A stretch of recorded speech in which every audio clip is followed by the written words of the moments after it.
말씀입니다. 예수님께서 잡히시기 전에, 그러니까 겟세마네 동산에 가시기 전에 제자들과 함께 있으시면서 하나님 아버지 앞에 기도하는 내용에 대한 것이 이 17장에 기록이 되어 있습니다. 이 내용을 보시게 되면 특별하게 등장을 하게 되는 어떤 표현이 있는데, 그 표현을 우리 함께 살피기 전에 한 가지 나누고자 하는 것은 무엇이냐면, 신앙을 가지게 되는 어떤 계기를 보면 그 사람이 하나님을 필요로 할 때의 신앙을 처음 가지게 되는 어떤 찬스가 열리게 됩니다. 어렵고 힘든 과정을 지나고 있는 분이 처음 신앙을 이제 가지게 되는 경우들이 많이 있습니다. 힘드니까 이제 하나님, 신을 찾는 거죠. 그러니까 나의 필요에 의해서 내가 하나님을 의지해야 되기 때문에 그래서 자연적으로 주님을 찾게 되거나 아니면 어려울 때 주변에 있는 사람들을 통하여서 그렇게 교회를 찾는 경우입니다. 그래서 우리는 이걸 보시게 되면 내 필요에 의해서 하나님을 믿고 의지하는 신앙이 바로 나의 필요에 의해서 그렇게 시작되는 것처럼 보이기도 합니다. 자, 그러나 이 신앙이라고 하는 것은 나의 필요에 의해서 나로부터 시작되는 것이 아니라, 사실 이 신앙이라고 하는 것은 본래적으로 하나님으로부터 시작이 되는 겁니다. 우리가 필요해서 하나님을 찾는다라고 하는 그런 표현보다는 하나님께서 원래 창세전부터 계셨고 그분으로부터 우리가 나왔기 때문에 우리가 하나님을 믿는 겁니다. 그러니까 하나님께로부터 시작된 것이지 내 필요에 의해서 내가 주를 찾아서 신앙이 시작되었다는 얘기가 아니라는 거죠. 여러분, 믿음은 어디에서 난다고 합니까? 믿음은 들음에서 난다고 하죠. 이 들음에서 난다라고 하는 그 의미 가운데 있어서는 시작점이 내가 아닙니다.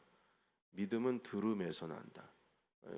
내가 필요해서 주님을 찾는 것 같지만 결국에는 들음, 누군가가 나에게 말을 해줘야 내가 아는 것이고, 이제 그렇다면 이 신앙이라고 하는 시작점이 내가 아니라 바로 누군가 그 복음을 말해주는, 다시 말해서 그 오리진은 하나님이라는 거죠. 주님께서 가지고 계신 창세전부터 계셨던 내 아버지, 그분께서 나에게 오심으로 인해서 나의 신앙이 시작됐다는 겁니다. 다시 말해서 누군가가 하나님에 대한 복음을 알고 내게 말해 주었기 때문에 우리가 신앙을 갖게 되는 것이죠. 자, 그런데 오늘 본문의 말씀에 보시게 되면 이 하나님 아버지로부터 보냄을 받았다, 이 보냄을 받았다라는 표현이 상당히 많이 등장을 하게 됩니다. 여러분, 17장 3절에 있는 말씀을 보실까요? 17장 3절의 말씀, 17장 3절에 있는 말씀을 보시게 되면 우리 같이 읽겠습니다. 시작. 영생은 곧 유일하신 참 하나님과 그가 보내신 자 예수 그리스도를 아는 것이니라. 아멘. 그러니까 예수님께서 당신을 가리켜서 표현하실 때 그가 보내신 자, 이 보냄을 받은 자, 이렇게 표현을 하고 있습니다. 그리고 8절에도 보시겠습니까? 8절에도 보시면 같이 읽겠습니다. 자, 시작. 나는 아버지께서 내게 주신 말씀들을 그들에게 주었사오며 그들은 이것을 받고 내가 아버지께로부터 나온 줄을 참으로 아오며 아버지께서 나를 보내신 줄도 믿었사옵나이다. 아멘. 아버지께서 나를 보내신 줄도 믿었사옵나이다. 아버지가 나를 너에게 보냈다. 나는 보냄을 받은 자다. 이렇게 말씀을 하고 있습니다. 그래서 우리가 믿은 거죠. 예수 그리스도께서 보냄을 받은 자이시기 때문에, 하나님 아버지께서 보내셨기 때문에 우리 안에 이제 신앙이 시작이 되는 겁니다. 오늘 읽진 않았지만 이제 내일, 그리고 내일 모레 본문의 말씀이기도 합니다. 21절에 있는 말씀을 보실까요? 21절 같이 읽겠습니다. 시작. 아버지여, 아버지께서 내 안에 내가 아버지 안에 있는 것 같이 그들도 다 하나가 되어 우리 안에 있게 하사 세상으로 아버지께서 나를 보내신 것을 믿게 하옵소서. 아멘. 여기는 보내셨다라는 표현이 또 있어요. 하나님이 나를 보내셨다. 그러니까 이 요한복음 17장에는 예수님의 정체성, 나는 보냄을 받았다, 이 정체성이 아주 그냥 꽉 차 있습니다. 21절뿐만 아닙니다. 23절 보시겠습니까? 23절 또 같이 읽겠습니다. 시작. 곧 내가 그들 안에 있고 아버지께서 내 안에 계시어 그들로 온전함을 이루어 하나가 되게 하려 함은 아버지께서 나를 보내신 것과 또 나를 사랑하신 같이 그들도 사랑하신 것을 세상으로 알게 하려 함이로소이다. 아멘. 여기도 보시게 되면 아버지께서 나를 보내신 것과, 아버지가 나를 보냈다라고 하는 표현이 또 등장해요. 여러분 25절에도 있습니다. 같이 제가 읽겠습니다. 의로우신 아버지여, 세상이 아버지를 알지 못하여도 나는 아버지를 알았사옵고 그들도 아버지께서 나를 보내신 줄 알았사옵나이다. 자, 그런데 여러분 여기 보시게 되면 아버지께서 나를 보내신 줄 알았습니다. 25절에 기록되어 있는데 여러분 17장만 있는 게 아니에요. 요한복음 곳곳에 보면, 곳곳에 예수님께서 스스로에 대해서 표현하실 때 나는 보냄을 받았고, 내가 하는 말은 나를 보내신 아버지께서 하시기 때문에 내가 그 말을 하는 것이고, 아버지께서 나를 너에게 보내셨기 때문에 나는 아버지 안에 있고 아버지가 내 안에 계시고, 그러니까 이런 어떤 나는 보냄을 받았다라고 하는 것이 요한복음 보냄을 받았다라는 이 표현이 아주 특별한 표현으로서 요한복음에 전체적으로 꽉 차 있습니다. 곳곳에 등장을 합니다. 예수님이 하나님으로부터 보냄을 받았기 때문에, 우리에게 보내어 졌기 때문에 우리가 복음을 믿을 수 있는 것이고, 우리가 하나님 나라의 복음을 따라가는 것이지, 우리 주님이 보냄을 받지를 않으면은 우리는 신앙을 가질 수가 없는 것입니다. 누군가가 보내져야 우리가 믿게 되는 것이죠. 그래서 여러분 믿음은 들음에서 오는 겁니다. 믿음은 내 안에서 내 필요에 의해서 생기는 것이 아니라 누군가로부터 보내어져서 우리 안에 신앙이 들어오게 되는 것입니다.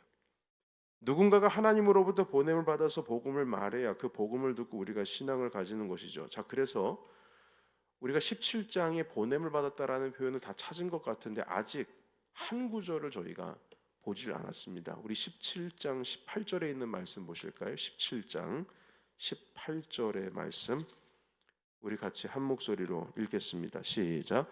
아버지께서 나를 세상에 보내신 것 같이 나도 그들을 세상에 보내었고. 아멘. 여러분 이 말씀 상당히 중요합니다. 나는 아버지로부터 보냄을 받았고 나는 너희를 보낸다. 똑같은 말씀으로 지금 이어지고 있는 거예요. 하나님은 예수님만 세상에 보내신 것이 아니라 이젠 예수님을 통해서, 예수님으로 인해서 우리가 보냄을 받았다는 겁니다. 여러분 우리가요. 그래서 요한복음에 있는 전체적인 내용을 보시게 되면 요한복음 14장의 말입니다. 예수님께서 내 이름으로 기도하면 너희 다 응답 주신다고 말씀하셨고, 그리고 나보다 너희가 큰 일을 할 것이다 이런 말씀을 하셨는데 그 이유가 있습니다. 그 이유는 무엇이냐면 예수님께서 아버지께로 돌아갑니다. 내가 이제 곧 아버지께로 돌아가기 때문에 내가 너희에게 모든 기도에 응답을 주겠다. 내 이름으로 한 모든 기도는 간구는 내가 다 주겠다 이렇게 말씀하세요. 그 의미는 무슨 뜻입니까? 나는 이제 아버지께로 돌아가고 예수님께서 지금까지 이 땅에서 하셔야 될 사명을 이제 누구한테 주신다는 거예요? 우리한테 나눠주신다는 거예요. 그렇기 때문에 기도에 응답하신다는 겁니다. 요한복음 14장에 있는 말씀을 보시게 되면 그냥 단순히 내 이름으로 기도하면 내가 응답하겠다라고 하는 것이 내가 예수님의 이름으로 예수님의 이름을 부르짖으면 다 응답 주시는구나, 그냥 단순히 그 센텐스 딱 그 문장 하나 때문에 우리가 우린 간구해야지, 주님의 이름으로 간구해야 돼, 이런 의미가 아니라 그 문맥 전체를 보면 내가 아버지께로 돌아가기 때문에, 그래서 이 내가 없는 이 공간 가운데에, 이 땅 가운데 너희를 보내고, 너희가 이 내 사명, 보냄을 받은 자로서 사명을 감당하기 위해서 성령님도 너희에게 부어주실 것이고, 뿐만 아니라 그 모든 사명을 감당하기 위해서 내가 내 이름으로 구한 모든 것도 내가 응답주리라. 이렇게 말씀하신 거예요. 그 전제 조건이 뭐냐면 너희도 보냄을 받았고 내가 너희를 세상에 보낸다는 겁니다. 그게 핵심이에요. 그래서 요한복음 14장에 있는 말씀을 비롯해서 계속 이어져서 지금 17장에 주님께서 하나님 아버지 앞에 기도할 때에 당신의 정체성을 분명하게 하시는 거예요. 내가 지금 보냄을 받은 것을 세상에 알게 해달라고. 그리고 뿐만 아니라 18절에 있는 말씀 그대로 아버지께서 나를 세상에 보내셨던 것처럼 나도 그들을 세상에 보냅니다. 우리에게 사명을 주신 것이죠. 결국 내 이 믿음의 신앙이라고 하는 것은 아버지께로부터 온 것이고 하나님께로부터 온 것이고 나도 누군가에게 보냄을 받은 자가 되어야 함을 말씀하고 있는 겁니다. 여러분, 우리는 신앙을 아버지께로부터 하나님께로부터 보냄을 받은 자로서 그냥 복음 듣고 내가 복음을 받은 것으로 끝나는 것을 아무렇지도 않게 생각합니다. 그냥 복음이라고 하는 완성은 내가 듣고 내가 믿으면 끝이지. 그런데 그게 끝이 아니에요. 아버지의 계획은 어디까지 있냐면 주님께서 예수 그리스도를 우리에게 보내주신 것처럼 예수 그리스도께서도 우리를 보내신다는 겁니다. 그게 신앙의 끝이 되어야 합니다. 내가 보냄을 받았다. 여러분, 예수님은 나를 위해서 구원하시기 위해서 이 땅 가운데 오셨고 나를 구원해 주셨죠. 근데 거기서 끝이 아니라 내가 구원을 받은 자로서 또 보냄을 받아야 되는 겁니다. 거기까지 나아가야 믿음의 완성이 되는 거예요. 모든 믿는 자 그리스도인들은 보냄을 받은 자들입니다. 누구로부터요? 바로 예수 그리스도로부터요. 예수님은 분명히 누군가에게 우리를 지금도 보내고 계십니다. 하나님이 예수님을 보내신 것처럼 예수님도 오늘 누군가에게 우리를 보내고 계십니다. 그걸 우리가 깨닫지를 못해서 복음을 전하지 못하는 경우가 많습니다. 깨닫지를 못해서. 그런데 우리는 알아야 됩니다. 우리는 보냄을 받은 자다. 보냄을 받은 자다. 제가 참 희한하죠. 무슨 말이냐면 하나님께서 우리 교회를 이끌어 가실 때 저에게 비전도 주시고 담임 목회자인 저에게 어떤 영안의 눈도 열어주시고 해서 가르쳐 주시는 게 있어서 그것을 제가 여러분들께 나누는 것이거든요. 근데 근래에 어떤 일이 있었냐면 제가 한 3주 전에 워싱턴의 토요일에 새벽같이 제 사촌 동생이 결혼을 하게 되어서 워싱턴 중앙장로교회에 가게 되었어요.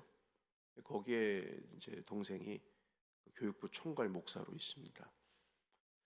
그런데 그 교회가 동부에서 제가 보기엔 제일 큰 교회 같아요. 깜짝 놀랐습니다. 교회부터 시작해서 토요일 날 새벽부터 이른 아침부터 사람들이 모여서 소그룹 모임을 하고 예배를 드리고 스페셜한 이벤트가 있었는지 그냥 주차장에 차가 꽉 찼습니다. 사람들이 몰려 나오는데 도착을 한 것은 한 12시 조금 안 돼서 도착을 했는데 이걸 어떻게 해야 되나 그 구석에 가서 주차를 하고 사람들이 다 빠져나오기를 기다리는데 사람들이 안 나오는 거예요.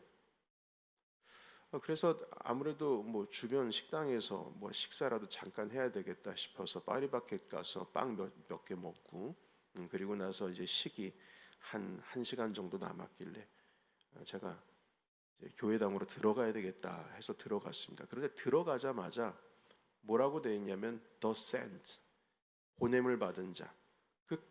커다란 글자가 정면에 떡하니 있는 거예요. 엄청 큰 글자예요. 그래서 진짜 크게도 새겨놨다. 보냄을 받은 자들이라고 하는 그 표시가 교회 들어가는 실내 안으로 들어가는 본당 입구 근처에 커다랗게 박혀 있는 거예요. 그리고 그 보냄을 받은 자에 대해서 그 글자를 보면서 제가 생각을 하게 되었죠. 그렇지, 우리는 보냄을 받은 자지. 자, 그리고 나서 얼마 지나지 않아서 제가 책 한 권을 소개를 받게 되었는데, 제가 이것을 새벽 기도회 때인가 언젠가 여러분께 말씀을 드렸던 것 같습니다. 김태훈 선교사에 대한 것인데, 서울대학교 그 소아과 서전, 그러니까 어느 누구도 오늘날 한국에서 소아과 그 공부를 하기 싫어하거든요. 왜냐하면 애들이 없기 때문에 소아과 들어가면 의사 되고도 돈 못 벌어요. 그것도 서전이니까요. 그래서 그런데 가장 필요한 것이 무엇인가 해서 그분이 신앙이 있으시기 때문에 기도 중에 소아과를 선택을 하시고, 저보다 나이가 한 살 많으신 분이신데 서전 공부를 하셨어요. 그리고 나서 뭐 개원을 하거나 대학 교수나 아니면은 대학 그 서전으로 남아 있는 것이 아니고 이분이 남수단으로 가셨어요. 그곳에서 그 사람들을 치료하고 의료계를 혁명을 일으키기 위해서, 완전히 바꾸기 위해서 정말 부단히 애를 쓰는데, 안타깝게도 얼마 파송되고 얼마 지나지 않아서 갑자기 손이 떨리는 겁니다. 좀 많이 아팠는데 손이 떨려요. 그래서 왜 이렇게 손이 떨리지 해서 이게 아파오고, 그래서 이게 낫지를 않고, 그래서 한국으로 돌아와 가지고 친구 의사 찾아가서 진단을 받았는데 이분이 파킨슨 병에 걸린 겁니다. 그러니까 지금은 뭐 이렇게 짚고 걸으셔야 되고 옆에서 누가 좀 도와주셔야 걸을 수 있고, 지금은 그럼에도 불구하고 에티오피아에서 지금도 의료 활동 하고 계십니다. 그래서 그분이 쓴 책이 있어요. 깨어진 그릇이라고요. 깨어진 그릇이라고 하는 것을 그 영국 갈 때에 비행기 안에서 읽었는데, 거기에 뭐라고 되어 있냐면, 내가 이 파킨슨병 걸려서 썰전이 말입니다. 이 저기 그 외과 수술 의사가 손 떨리면 끝난 거예요. 하나님께서 왜 이렇게 하셨을까?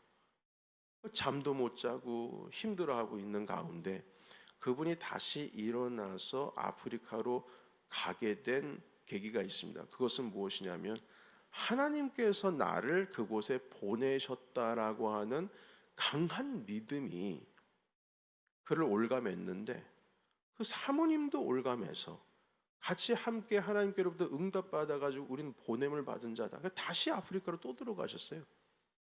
그 내용이 깨어진 그릇이라고 하는 그 책자에 고스란히 기록되어 있습니다. 그런데 그 책을 읽으면서 나는 보냄을 받았다라고 하는 그 표현에 제가 아주 크게 마음이 다가왔어요. 그리고 나서 그 책을 읽으면서, 그렇지, 내가 보냄을 받았지. 그 마음을 가지고 이제 비행기에서 내렸는데 비행기를 내려서 이제 오리엔테이션, 이제 그날 하룻밤을 자고 아침에 일찍 일어나서 이제 세미나가 열리고, 세미나의 첫 오리엔테이션 설교가 예배 시간에 선포가 되어지는데, 그 설교의 주제가 보냄을 받은 자예요. 그 설교, 첫 번째 설교에 대해서 제가 크게 감동을 얻고, 그리고 한 주간 동안 세미나를 마치고, 그리고 나서 이제 미국에 돌아와서 이 요한복음에 대한 말씀을 찾아보는데요. 그리고 나서 이게 웬일인지 모르겠는데 요한복음 곳곳에 예수님께서 보냄을 받았다라는 표현이 엄청 많다는 것을 이 새벽기도회를 통해서 또 알게 된 거예요. 여러분, 이 17장만 있는 게 아닙니다. 곳곳입니다. 그래서 제가 너무 신기해가지고요, 빨간색으로 요한복음 1장부터 보냄을 받았다라고 하는 표현만 막 동그라미를 쳤어요. 수십 개입니다. 수십 개. 그러니까 예수님께서 나는 보냄을 받았고 나도 너희를 보낸다라고 하는 이 표현을 강하게 하시는데, 지금 그 설교를 제가 지금 여러분들께 하고 있습니다. 그러니까 이 한 달 동안에 주님께서 저에게 어떤 사건이나 어떤 계기나 우연히 만났던 책과 이 모든 것을 통해서 우리는 보냄을 받은 자다라고 하는 것을, 메시지를 주시는 것으로 지금 제가 강하게 붙들고 있습니다. 그리고 오늘 여러분들께 그 설교를 하고 있는 겁니다. 그리고 내일도 연장해서 그 말씀을 함께 나누고자 합니다. 여러분, 보냄을 받은 자는 두려움이 없습니다. 왜냐하면 보냄을 받은 자는 누구를 의지하냐면 그 상황을 의지하는 게 아니라 보낸 자를 의지하기 때문입니다. 보냄을 받은 자는 확신을 가집니다. 대통령 특사 같은 경우에는요, 자기 말을 하는 게 아니에요. 대통령의 말을 하는 거지. 그러니까 두려움이 없습니다. 그냥 말하는 거 전달하면 되는 거예요. 보냄을 받은 자는 복음에 대해서 부끄러워하지 않습니다. 왜냐하면 보낸 자가 말하라고 했기 때문에 그걸 말하는 거죠. 여러분, 그러면 우리는 이렇게 생각해야 됩니다. 나는 누구에게 보냄을 받았는가? 그러니까 이 말은 무슨 뜻이냐면 그리스도로부터 보냄을 받았는데 누구에게 가는 곳으로 보냄을 받았느냐는 것입니다. 저는 지난 한 주간 동안 요한복음의 말씀을 묵상하는 동안 어제 밤에 나누었던 이야기를 잠깐 하고 마치겠습니다. 어제 저녁에 그 예배 때 말입니다. 그 기도 시간이었죠. 다음 주간에 한국에 있는 제 조카와 조카 친구가 뉴욕을 방문을 하게 되는데 저희 집에서 일주일 정도 이제 머무르게 되었습니다. 그 친구가 말입니다. 그런데 교회를 한 번도 가본 적이 없고 예수님을 믿은 적이 없어요. 어느 누구 하나 신앙에 대해서 얘기를 해준 적이 없습니다. 자, 그런데 그걸 이제 그 사실을 제가 알고서 제 마음 가운데 그 생각이 드는 겁니다. 아, 내가 이 친구에게 보냄을 받은 자이겠구나. 왜냐하면 목사 집에서 일주일 동안 잠을 자는데 복음을 그 집안에서 듣지를 않으면 누구한테 듣겠어요? 그 친구가. 안 그렇겠습니까? 저는 그 조카 친구가 미국에 머무는 동안 복음을 전하기로 마음을 정했고 그 이야기를 제 아내와 함께 이야기를 나눴습니다. 평생 복음을 듣지 못한 자에게 세상의 그 어떤 것보다도 귀한 보석과 같은 복음을 우리 함께 얘기하자. 그 친구에게는 제가 어떻게 보면 우리 가정이 주님께로부터 보냄을 받은 처음 사람일 수도 있겠습니다. 자, 그런데 여러분들도 누군가에게 보냄을 받은 자로서 그리스도께서 여러분들을 세상 가운데 보내셨을 것이라는 겁니다. 분명히 주님께서 말씀하세요. 오늘 18절에 보면 아버지께서 나를 세상에 보내신 것 같이 나도 그들을 세상에 보내었고. 한 구절만 더 볼까요? 20장입니다. 20장 21절 한 구절 읽고 말씀 정리하겠습니다. 20장 21절 20장 21절 우리 같이 읽겠습니다. 시작. 예수께서 또 이르시되 너희에게 평강이 있을지어다. 아버지께서 나를 보내신 것 같이 나도 너희를 보내노라. 아멘. 사랑하는 성도 여러분, 하나님께서 예수님께서 여러분들을 누군가에게 보내셨습니다. 그게 누군가에게 보냄을 받은지 내가 보냄을 어떻게 받은 것인지를 깨닫는 것이 그게 신앙의 완성으로 가는 길입니다. 내가 예수님 믿고 구원을 받았다고 해서 그게 끝나는 게 아닙니다. 완성이 아닙니다. 아니요. 끝난 게 아니에요. 주님께서 우리를 구하셨으면 다시 우리를 보내십니다. 아버지와 아들과 성령으로 세례를 주고 내가 너에게 분부한 모든 것을 가르쳐 지키게 하라. 내가 세상 끝날까지 너희와 함께 하시겠다 하신 말씀이 마태복음에 있습니다. 주님께서 우리를 파송하신 거예요. 우리는 오늘 이 시간에 예배 가운데에 하나님의 은혜 말씀을 듣기 위해서 모였습니다. 이 은혜 말씀을 듣고 세상 가운데로 파송된 보냄을 받은 자로서 또 살아가게 됩니다. 이 새벽 가운데 이 말씀을 붙드시면서 주님께서 나를 보내셨구나.